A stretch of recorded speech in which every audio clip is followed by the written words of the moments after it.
Esa canción es tan preciosa cuando tú sabes que hay muchos que él lo escribió cuando estaba ciego y cuando tenemos visiones que vienen a mi vista, puede ser algo tan precioso. Vamos a venir a tu palabra, a Hechos 24, versículo 22 al 27, y vamos a estudiar y vamos a comenzar. Versículo 22 dice. Lucas dice, entonces Félix, estando bien informado acerca de este camino, los ha placeado diciendo, cuando venga el tribuno Elías examinaré su caso. Dio órdenes al centurión de que Pablo fuese custodiado, pero que tuviera algunos privilegios y que no se impidiera a que ninguno de los suyos atenderle. Algunos días después vino Félix con Drusila, su esposa, que era judía. Mandó a traer a Pablo y le oyó acerca de la fe en Cristo Jesús. Cuando Pablo disertaba de la justicia, del dominio propio y del juicio venidero, Jesús se llenó de miedo y respondió, por ahora vete, por cuanto tenga oportunidad te llamaré. A la vez, Félix esperaba también que se le diera algún dinero de parte de Pablo, por eso le hacía venir con frecuencia a hablar con él. Pero al cabo de 2 años, Félix recibió como un sucesor a Porcio Festo, requiriéndose gracia con los judíos. Félix dejó a preso a Pablo. El diccionario define una tragedia como un evento desastroso. Según esta definición, sabemos que las tragedias se presentan en una variedad de formas. Hay tragedias de guerra, cual llevan las vidas de muchos. Hay desastres naturales que toman las vidas de muchos. Hay tragedias de limpiezas étnicas y intentos de genocidio, cual son horribles por la naturaleza. Y hay tragedias personales que son terriblemente tristes y desalentadoras. Pero por muy mal que puedan ser estas tragedias, no hay nada más trágico que una persona pierda su alma y termine en el infierno. No hay nada más. Y lo que hace ese tipo de tragedia aún más fuerte es cuando esa persona tuvo contacto con el Evangelio y tuvo la oportunidad de saber más sobre Jesucristo, pero desperdició la oportunidad al rechazarlo. A la luz de esto, no creo que hay ninguna duda de que cuando se trata de una oportunidad perdida de salvación, el personaje más trágico de la Biblia es Judas Iscariot, el hombre que traicionó a Jesús.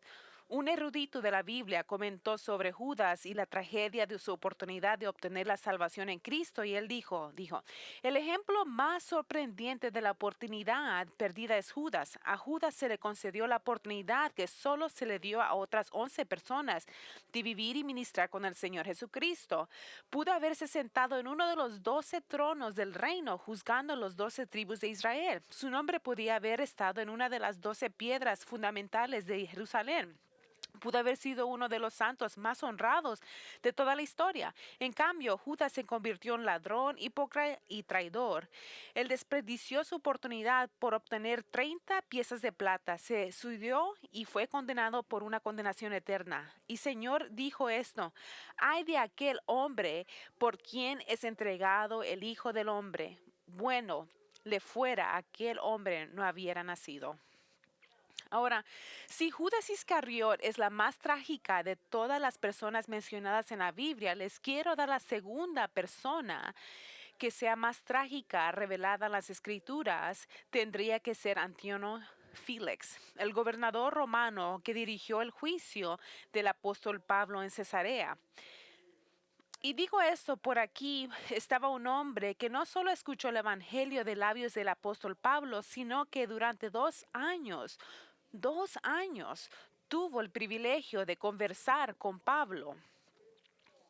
Y sin embargo, con todo su entendimiento acerca de Jesucristo y la salvación y toda la exposición que el apóstol Pablo le dio, Félix no recibió a Jesucristo. En cambio, despreció su gran oportunidad. Como resultado, ha estado en el infierno durante los últimos 2000 años y permanecerá ahí por toda eternidad.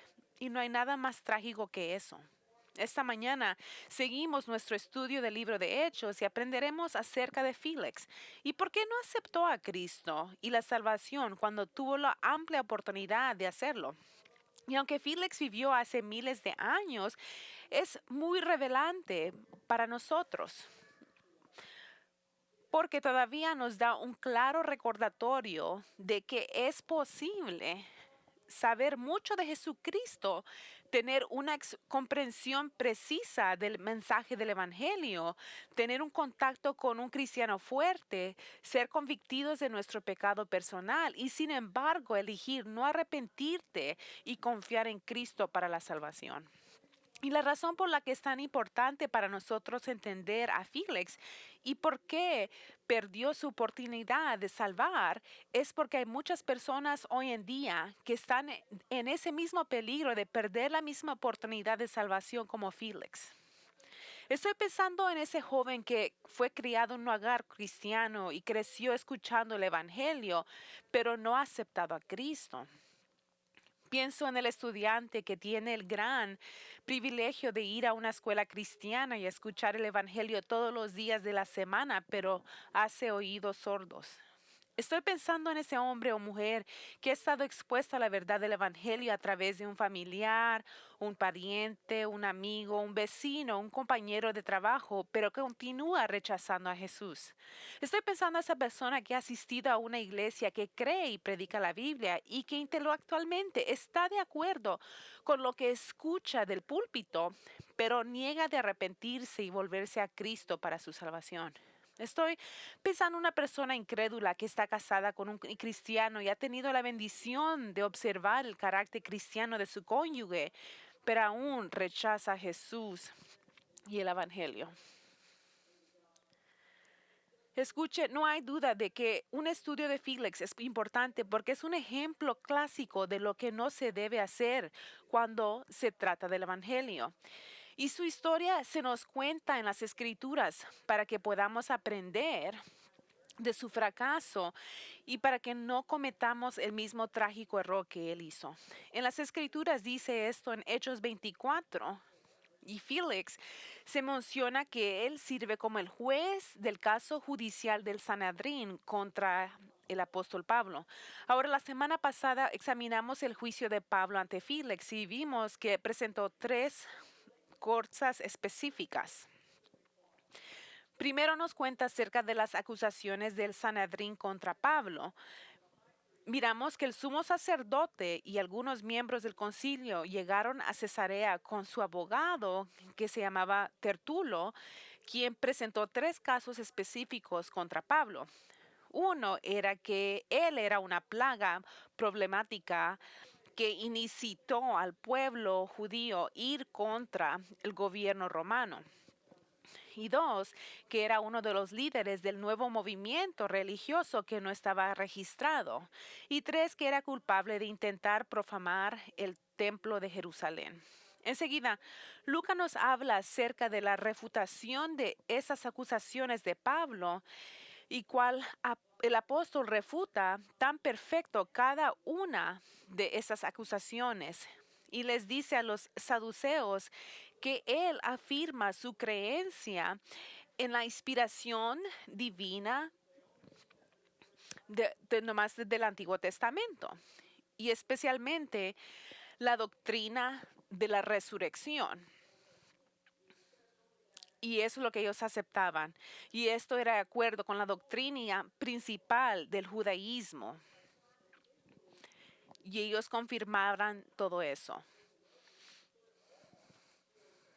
Y todo el Antiguo Testamento es lo que Pablo estaba de acuerdo. Y él dice en la doctrina de la resurrección, y lo hace esto, que él está en acuerdo con ellos, con lo que está predicando el judaísmo. No es él que es el hereje, sino son ellos. Él cree que todo lo que está en el judaísmo, él lo cree. Ahora, aquí es donde terminé la semana pasada y hoy pasamos a examinar la tercera y la última parte del juicio de Pablo. Y Lucas nos revela cómo resultó el juicio de Pablo al contarnos sobre la respuesta de Félix a cuando él escuchó. Y así seguimos nuestros versículos en Hechos 24, versículos 22 y 23, donde miramos la respuesta de Félix y cómo de lo que él ha escuchado. Y vamos a mirar. Y comenzamos en el versículo 22 al 23. Entonces Félix, estando bien informado acerca de este camino, les aplazó diciendo: cuando venga el tribuno Lisias, examinará su caso. Dio órdenes al centurión de que Pablo fuese custodiado, pero que tuviera algunos privilegios y que no se impudiera a ninguno de los suyos atenderles.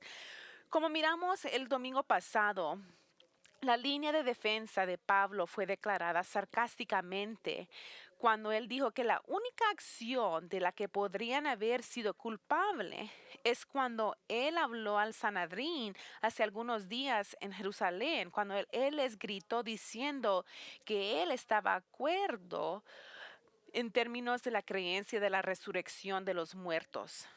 Y cuando habiendo terminado de hablar, Pablo y también Tertulio y los miembros del Sanedrín ahora miraban a Félix para anunciar su decisión basada en lo que había escuchado, para que daría su sentencia sobre si el apóstol era culpable o si era inocente.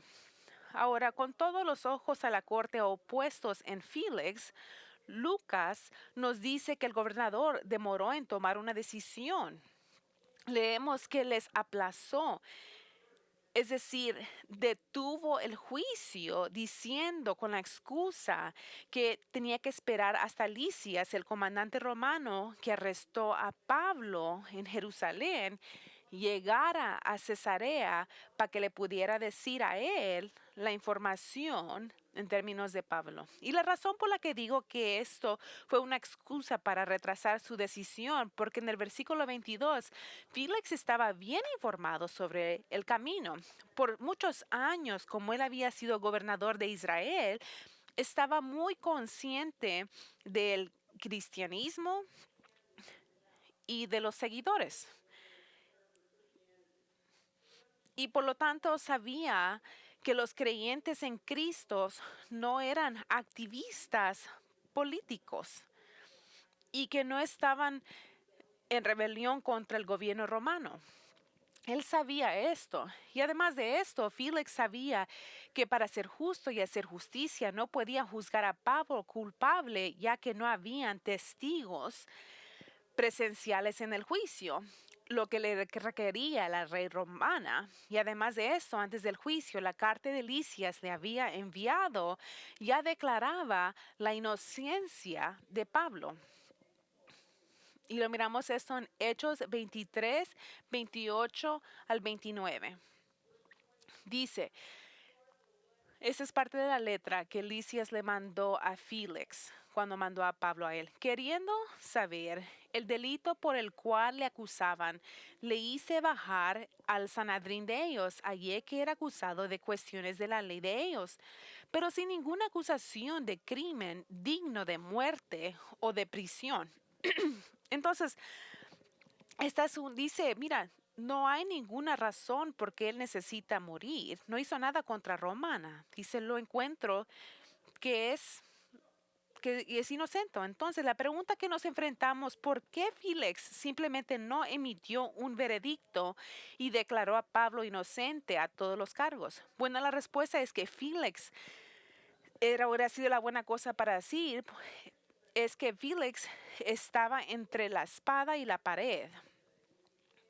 Estaba ahí indeciso en qué hacer para este dilema tan grande. Porque si absuelve a Pablo y lo dividirá de todos los cargos, entonces corre el riesgo de incluir la ira del Sanedrín, lo cual sería muy malo para su carrera, porque ellos podrían quejarse con él con Roma, siendo un problema para él. Por otro lado, si declara culpable a Pablo, entonces estaría violando la justicia romana al condenar no simplemente a un prisionero del Estado, sino un ciudadano romano que tenía todos los derechos legales que su gobierno le daba. Entonces, en esencia, lo que Félix enfrenta es la situación de hacer lo que es judicialmente correcto o ceder en su deseo de ser popular por el pedio judío para mantener su posición. Entonces, ¿qué hizo Félix? Bueno, actuó con un político y retrasó la decisión para no tener problemas con el Sanedrín y al mismo tiempo no declarar culpable a Pablo, todo con el pretexto que necesitaba más información de Lisias antes de poder tomar una decisión, pero no necesitaba más información de Lisias porque Lisias ya había declarado inocente a Pablo y no hay ninguna indicación en las escrituras de que Félix haya enviado a buscar a Lisias para que viniera a Cesarea para darle más información sobre el caso. Nada pasó esto. Lo que hizo Félix fue simplemente demorarse y posponer la difícil decisión con respecto a Pablo, porque era un político. Y sin embargo, sabiendo muy bien que Pablo no era un criminal, leemos en el versículo 23 que el gobernador ordenó a uno de los centuriones que mantuviera el apóstol bajo custodia, mientras que al mismo tiempo se le daba la libertad de permitir que sus amigos vengan a visitarlo y le ayuden a sus necesidades. Y con este arreglo, que duró casi por 2 años, Pablo sí recibió visitantes de miembros de la iglesia en Cesarea, que incluía a Felipe el evangelista y sus 4 hijas, que según Hechos 21 vivían en esa ciudad. Y ellos vinieron a visitar a Pablo. Escuche, el problema con Félix es que era un político, pero en el peor sentido de la palabra. En lugar de ser un juez imparcial y hacer lo que sabía que era correcto y justo, se comprometió, atrasó la decisión difícil y la razón por la que hizo esto fue porque estaba más preocupado por la opinión pública que por hacer lo difícil sin hacer la elección correcta. Y aparentemente, retrasar y posponer decisiones importantes era una característica de él, porque a medida que avanzamos en las escrituras, veramos haciendo lo mismo cuando se trata de tomar una decisión sobre Jesucristo y su salvación. Note Lucas que escribe en el versículo 24, dice, algunos días después vino Félix con Drusila, su esposa, que era judía, mandó traer a Pablo y le oyó acerca de la fe en Cristo Jesús. A medida que Lucas continúa desarrollando esta historia, nos dice que algunos días después, es decir, algunos días después del juicio, no sabemos cuántos días, Félix vino con su esposa Drusila, que era judía, e enviaron a buscar a Pablo, quien pudo hablar con ellos acerca de la fe en Cristo. Ahora, voy a detenerme aquí por unos minutos y les quiero dar algunos puntos importantes sobre Félix y Drusila, cual les ayudará a tener una mejor comprensión de cómo Pablo les testificó. Al comentar sobre esta pareja, un maestro de la Biblia escribió esto sobre ellos y su matrimonio. Drusila era la tercera esposa y Félix fue su segundo esposo. Drusila era la hija menor de Agripa I y originalmente se había casado con Asisus, rey de Musa, un pequeño reino en Siria. Ella no encontró a Asisus muy emocionante y se ganó el afecto de Félix con la ayuda de un mago llamado Atomas, convirtiéndose finalmente en la amante ilícita y esposa de Félix. Apenas tenía 20 años en este momento, inusualmente hermosa, su ambición y lujuria, igualmente como su esposo nuevo. A diferencia de Félix, que era pagano, Drusila era judía, aunque ya no tenía su fe activa en el único Dios. Y así leemos que algunos días después del juicio de Pablo, esta pareja inmoral llamaron al apóstol para que querían saber más de él. Ahora, lo que esperaban escuchar de Pablo no se dice. Sin duda sabían que tenían un hombre muy instruido y especial en su presencia. Pero lo que es posible, esperaban que Pablo les hablara sobre algo que tenía que ver con la resurrección, ya que él había mencionado su creencia en esta doctrina en su juicio. O Tal vez esperaba que Pablo hablara sobre algún punto teológico más fino del judaísmo bíblico, ya que él era un ex rabino y Drusila también era judía. Pero ninguno de esos temas es lo que habló Pablo. Nunca nos dice que les habló de la fe en Cristo. Y la forma en que eso se lee en el texto griego es que Pablo les habló sobre la fe en Cristo Jesús. Cuando hay un artículo definido antes de la palabra fe, significa no sobre la fe personal de uno, sino más bien el mensaje del Evangelio, las diversas verdades sobre la salvación en Cristo. Es decir, Pablo les explicó las verdades doctrinales que uno necesita saber y comprender para poder confiar en Cristo para salvación, como el pecado del hombre, la santidad de Dios, la deidad de Cristo y su obra sustitutiva en la cruz y la cuestión de la fe personal en Cristo como el medio por el cual uno es salvo. Hermanos, piensen en las circunstancias bajo las cuales Pablo está predicando el Evangelio a esta pareja.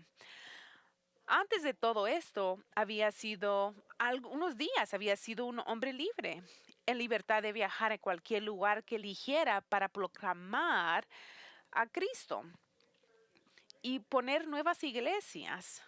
Pero luego lo arrestaron en Jerusalén, donde se convirtió en el objetivo de un complot de asesinato, cual resultó que lo enviaran a Cesarea por su propia seguridad, solo para encontrarse en un juicio con audiencias romanas, donde fue acusada falsamente de delitos graves, pero sin recibir un veredicto que le diera su libertad. Y así, en lugar de ser liberado de la detención romana, está confinado en una celda en el palacio de Herodes. Pero mientras estaba esperando ahí con Félix y Drusila, ahora muchos de nosotros, si hubiéramos pasado por lo que Pablo había pasado, sin duda aprovecharíamos esta oportunidad para decirle a Félix cómo nos habían maltratado injustamente y para pedirle que mostrara misericordia al liberarnos y darnos nuestra libertad. Pero eso no es lo que hizo Pablo. En lugar de centrarse en sus difíciles circunstancias, se interesó en las almas de esas dos personas, compartiendo el Evangelio con ellos. No dejó sentirse intimidado por sus posiciones de autoridad sobre él. Pablo los testificó, les proclamó a Cristo porque su bienestar espiritual y eterno era más importante para él que sus comunidades personales. Hermanos, esto habla mucho porque nos recuerda que Dios, en su soberanía, Él orquesta nuestras circunstancias con el propósito de promover el Evangelio, de modo que nos coloca en lugares inusuales y a veces en situaciones desagradables para que podamos ser un embajador, su representante para compartir a Cristo con alguien. Y lo que tenemos que hacer cuando nos encontramos en circunstancias desagradables es lo que hizo Pablo. No pienses en ti mismo durante esas circunstancias, pero considera cómo puedes usar esas circunstancias para avanzar el Evangelio. Esto era precisamente la perspectiva de Pablo. Vamos a leer en el capítulo 1, Filipenses, para ver en el versículo 12 al 13, como Pablo, él miraba sus circunstancias. Dice, quiero que sepan, hermanos, que las cosas que me han sucedido han redundado más bien para el adelanto del Evangelio. De esta manera, mis prisiones por la causa de Cristo han sido conocidas en todo el pretorio y entre todos los demás. Cuando Pablo escribe estas palabras, las circunstancias a las que se refiere era su prisión en la ciudad de Roma. No era Cesarea, pero en Roma. Y esto pasó hace 4 años desde que fue arrestado por los romanos en Jerusalén y fue encarcelado. pero afirma que sus circunstancias habían resultado para el progreso del Evangelio, diciendo que a pesar de los obstáculos que enfrentó en ser un prisionero, el Evangelio siguió avanzando y progresando. Es decir, mientras estaba atrapado en una prisión, el Evangelio estaba progresando adentro y afuera y se estaba extendiendo a nuevas áreas con nuevas gentes. Entonces, ¿cómo fue esto posible? Porque Pablo estaba en la prisión. En el versículo 13, Pablo explica que el evangelio avanzó a través de su encarcelamiento, porque todos los soldados romanos, la guardia del pretorio, estaban enviados a vigilarlo día y noche. Y tuvieron la oportunidad de escuchar el evangelio por medio de Pablo. Y él nos estaba hablando de deportes o del clima. Pablo estaba enfocado en enseñarles de Cristo y luego esos soldados le contaron a otros sobre el prisionero que tenían y les decían de su creencia de Jesucristo y la salvación dentro de Jesucristo. Y el evangelio estaba viniendo de Pablo y para los soldados. Verá, Pablo no desperdició sus circunstancias, ni se quejó de ellas, ni se vio a sí mismo como una víctima. En cambio, reconoció que Dios había provocado estas circunstancias en su vida para poder usarlas para testificar de Jesús y promover el Evangelio. Hermanos, así es exactamente como debemos ver nuestras circunstancias. Debemos verlas como oportunidades únicas para testificar de Cristo y no quejarnos de ellas y pensar que somos víctimas. Entonces la pregunta es, ¿cómo cultivas una perspectiva piadosa en condiciones adversas? Bueno, comienza una actitud de preocuparte más de los intereses de Cristo que por los tuyos. Y cuando nos interesamos en lo que es importante para Cristo, entonces dejaremos a un lado nuestras preocupaciones personales para el bienestar espiritual de los demás, porque el bienestar espiritual de ellos es más importante para el Señor Jesús. Y vemos es una excelente ilustración de esta actitud y perspectiva en el hijo de Pablo en la fe, Timoteo, de quien Pablo escribe en Filipenses 2:19 al 21. Y vamos a mirar qué es lo que Pablo dice de Timoteo. Dice en el versículo 19, espero en el Señor Jesús. Y acá Pablo está en la cárcel cuando escribió esto. Espero en el Señor Jesús enviarles pronto a Timoteo para que yo también me reanime al saber de su estado, pues no tengo a nadie que se interese por ustedes con tanto ánimo y sinceridad. Dice, porque no tengo a nadie más que se interese por ustedes con tanto ánimo y sinceridad. Ustedes miran esto, dice, no tengo a nadie más que pueda hacer esto con sinceridad, porque todos buscan sus intereses personales y no lo que es de Jesús. Ahora piensen esto, lo que Pablo está hablando de todos los cristianos que él conoce y está disponible. Dice, habían iglesias en diferentes partes, en Roma, dice, en todas las partes que tengo en mi disposición. Y también en esas iglesias que han venido a las iglesias y mis amistades. Y nomás conozco a una persona que se llama Timoteo, con quien podía contar para estar genuinamente interesado en el bienestar de los filipenses. Porque todos los demás, dijo, buscan sus propios intereses, pero no los intereses de Jesús. Timoteo era el tipo de hombre que entraba en una sala y estaba realmente emocionado por ver a otras personas y no hablar de él mismo. Cuando él hablaba con ellos eran el centro de la conversación y él preguntaba preguntas sobre ellos y no sentía obligado a hablar de sí mismo. Como una persona dijo, cuando estás con personas así te hacen sentir elevado. Eso es verdad, hermanos. te hacen sentirte bien porque están realmente interesados en tu bienestar y es genuinamente que están interesados. Así era como Timoteo era. Y aunque es raro ser así, es por eso, porque Pablo dijo, no tengo a nadie como él, pero podemos hacer así, pidiéndole al Señor que te ayude a ser genuino y que Él te ayude a ser como Timoteo, que seas genuinamente interesado en los demás porque los amas y te preocupas por los intereses de Jesús y por otros. Y el bienestar de ellos es el interés de Dios y debe ser mi interés.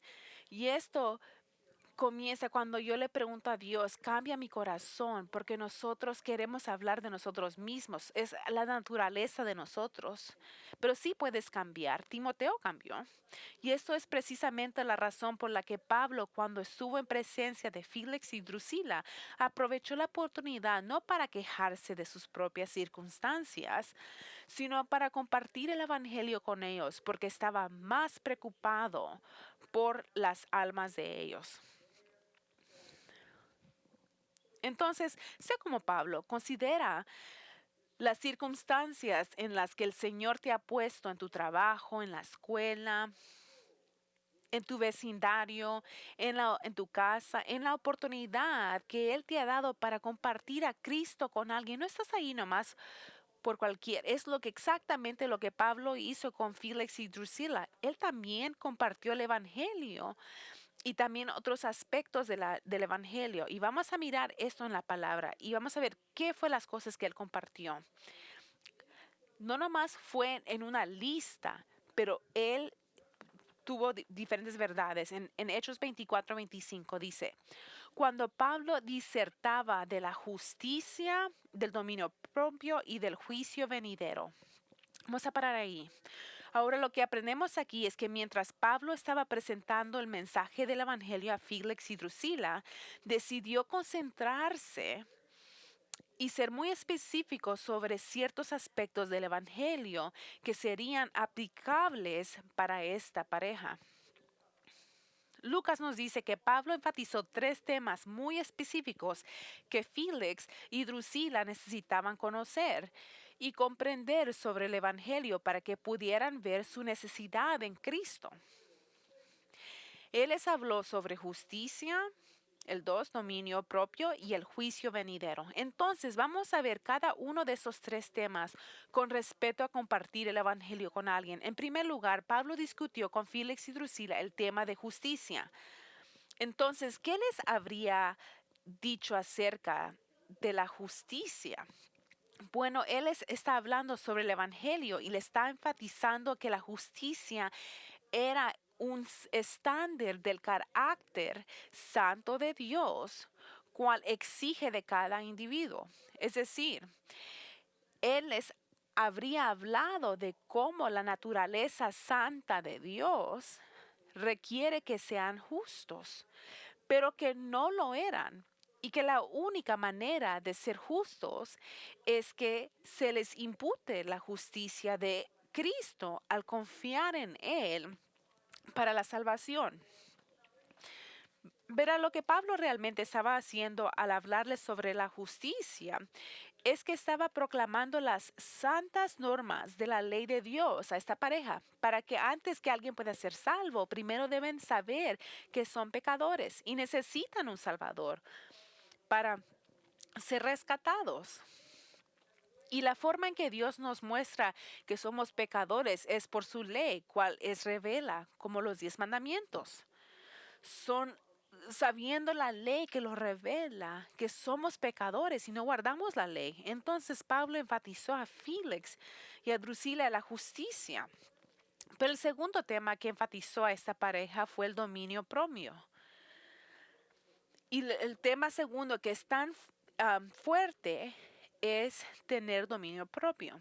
Y eso tiene mucho sentido porque basados en su infidelidad marital y pasiones lujuriosas, no habían exhibido dominio propio. Y entonces, al discutir ese tema con ellos, Pablo simplemente está enseñándoles un defecto pecaminoso que está evidente en sus vidas y llamando su atención porque ellos eran culpables de no ejercer el dominio propio, porque ellos se habían movido con diferentes cónyuges. Y el haberles sobre su falta de dominio propio, lo que Pablo hizo fue enseñarles que eran culpables ante un Dios santo. Verá, él quería que entendieran que no eran simplemente injustos en lo general, como todas las personas, pero quería que sintieran la picadura de la culpa en sus corazones, enseñándolos el pecado que estaba en sus vidas, la lujuria sexual sin control. Así, habiéndoles hablado de la justicia en general y luego de su pecado de falta de dominio propio, Pablo les habló sobre el juicio venidero. Les advirtió que Dios no pasa por alto el pecado, porque llegará un día en el futuro en el que juzgará a todos aquellos que no se han arrepentido de su pecado y han confiado en Cristo como su Señor y Salvador. Sin duda, Pablo también les habría explicado que Cristo fue juzgado en lugar de los pecadores y que la única forma de escapar el juicio venidero de Dios era volviéndose a Cristo, confiando en su muerte en la cruz para su salvación. Y al hablar del juicio de Dios a esta pareja, Pablo es un ejemplo para nosotros de cómo no endulzar el Evangelio. Pablo proclamó valientemente el juicio a una pareja muy poderosa, pero pecadora, y no suavizó nada para no enojarlos o despertar su ira, porque le dijo, mira, tu matrimonio es pecaminoso. Y dijo, yo no creo que nadie pudo haber hablado antes a esta pareja y de lujuria y una pareja. Y no paró ahí. Tenía tanta valentía Pablo y Pablo demuestra el tipo de valentía que debemos tener al compartir el Evangelio con las personas afuera de quienes sean. El reformador inglés Hugh Latimer, que predicaba antes del rey Enrique VII, también era conocido por su audaz predicación. Se cuenta la historia de que un día de la predicación de Latimer ofendió al rey con su audacia y le dijeron a Hugh que el próximo domingo en su sermón tenía que pedir disculpas al rey.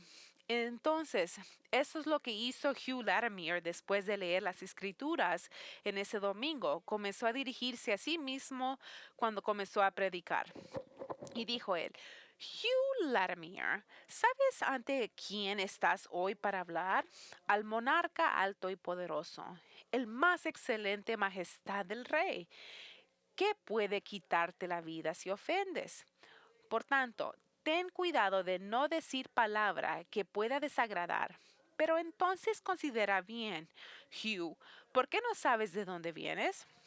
Sobre el mensaje quién eres enviado, incluso por el Dios grande y poderoso, quien es omnipresente, observa todos tus caminos y puede arrojar tu alma al infierno. Por tanto, cuídate de transmitir fielmente mi mensaje.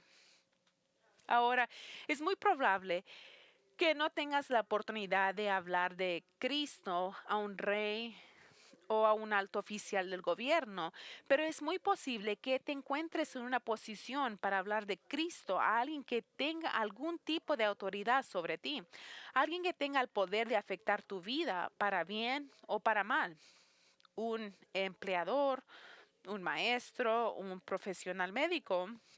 Y la tentación que enfrentará será ser el mensaje del Evangelio, no ser ofensivo al omitir y diluir las verdades sobre el pecado de esa persona y el juicio de Dios. Pero debes recordar a ti mismo, como lo hizo Hugh Latimer, que estás representando al Rey de Reyes como su embajador y que Él ve y Él escucha lo que estás diciendo. Y tú eres responsable ante Él. Y debes compartir fielmente su mensaje y no hacer acepción de personas. Y eso es exactamente lo que hizo Pablo. Afuera del poder que tenía Félix y Drusila sobre él, Pablo les dijo la verdad del Evangelio, sin retener nada que pudiera ser ofensivo. ¿Y cuál fue la respuesta a lo que escucharon? Bueno, Lucas no nos dice qué pensó Drusila sobre el Evangelio, pero nos cuenta cómo respondió Félix. Y vamos a mirar esto en el versículo 25. Miramos cómo reaccionó Félix al escuchar sobre justicia, dominio propio y el juicio venidero. Y dice, cuando Pablo disertaba de la justicia, del dominio propio y del juicio venidero, Félix se llenó de miedo y respondió, por ahora, vete, pero cuando tenga oportunidad te llamaré. El punto es que Félix se aterrorizó. Sin duda, cuando Pablo miró a los ojos de este hombre importante, vio miedo y angustia porque estaba alarmado por lo que estaba escuchando de Pablo. Sabía que no era justo, sabía que sus pasiones sexuales estaban fuera de control y sabía que era responsable ante Dios, que lo juzgaría por sus pecados, al menos que llegara a fe en Cristo. Y entonces, ¿qué hizo? Bueno, sería maravilloso si Lucas nos dijera que en ese mismo momento Félix se arrepintió y se volvió a Cristo, pero eso no fue el caso. Félix respondió al Evangelio de la misma manera que respondió a la información que le dieron del juicio de Pablo. Retrasó en tomar una decisión. Envió a Pablo de regreso a su celda diciéndole al apóstol, ya es suficiente, vete ahora. Cuando tenga oportunidad, te llamaré de nuevo. Hermanos, esta es la razón por la que Félix es una tragedia. Es porque dejó escapar una oportunidad extraordinaria de aceptar a Cristo. En el mismo momento en que estaba pasando convicción de su pecado, porque estaba asustado, dejó pasar ese momento sin volverse a Cristo para salvarlo. Por eso es que el apóstol Pablo les dijo a los Corintios, 2 Corintios 6:2, dijo, he aquí ahora el tiempo más favorable. He aquí ahora el día de salvación. También dice, si escuchas, dice, no endurezcas tu corazón. Verá, cuando el Espíritu Santo está tratando con tu alma, trayéndote bajo la convicción de tu pecado, no debes demorar de venir a Cristo. Tienes que responder, porque es posible que nunca más te dará esta oportunidad, porque el Espíritu puede optar en no volver a trabajar en tu corazón otra vez, en traerte bajo convicción. Escucha la forma que Kent Hughes describe esta situación en cómo se relaciona con cada uno de nosotros. Él escribe, dos tragedias son posibles para cada alma humana. La primera es la tragedia de no temblar nunca, de no enfrentarse nunca al pecado de uno ante un Dios santo. La segunda es la tragedia de ignorar el temblor producido por el Espíritu. Aquel a quien Dios ha hecho temer por su alma no debe volverse. Tenemos que tener la convicción, es lo que Félix tenía. Pero cuando estaba temblando bajo la convicción de su pecado, era la oportunidad para él volverse a Cristo. Pero nunca pasó esto de regreso para Félix. Y cuando Félix dijo que volvería a llamar a Pablo cuando fuera conveniente para él, él pudo haber pensado que tenía mucho tiempo en el futuro para aceptar a Cristo, pero ese momento nunca llegó, porque nunca hubo otro momento en el que el Espíritu tratara con su alma, en el sentido de llevarlo a un profundo sentido. Y sabemos que ese es el caso por lo que leemos en los dos últimos versículos. Versículo 26. Y si a la vez Félix esperaba también que se le diera algún dinero de parte de Pablo, por eso le hacía venir con frecuencia, hablaba con él. Pero él acabó de 2 años, Félix recibió como asesor Porcio Festo, y requiriéndose con gracia con los judíos, Félix dejó preso a Pablo. Lo que Lucas nos dice es que estos dos versículos es que después de que Félix inicialmente despidió a Pablo, lo llamó nuevamente muchas veces para hablar con él durante 2 años.